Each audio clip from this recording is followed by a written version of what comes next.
নমস্কার, আমি সিদ্ধার্থ সান্যাল বলছি, সাধারণ সম্পাদক নলিন সরকার স্ট্রিট সার্বজনীন দুর্গোৎসব কমিটি।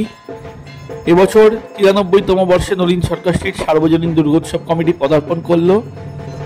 আমাদের এবছরের যে ভাবনা, সেই ভাবনার নাম দিয়েছি আমরা রূপান্তর। অর্থাৎ এক রূপ থেকে অন্য এক রূপে রূপান্তরিত হওয়ার যে প্রবহমান ব্যাপার, সেটা আমাদের এই মণ্ডপে এলে আপনারা দেখতে পাবেন।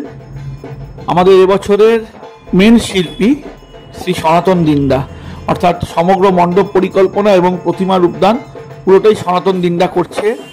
তার সাথে আবহ শিল্পীতে আছে জয়ন্ত দাস মহাশয়, আবার আলোক নির্দেশনায় সেটা করছে শ্রী আশিস সাহা মহাশয়। আপনাদের সকলকে অনেক অনেক প্রাক শারদীয়ার শুভেচ্ছা এবং আমন্ত্রণ রইল আমাদের মণ্ডপে আসার জন্য। ধন্যবাদ।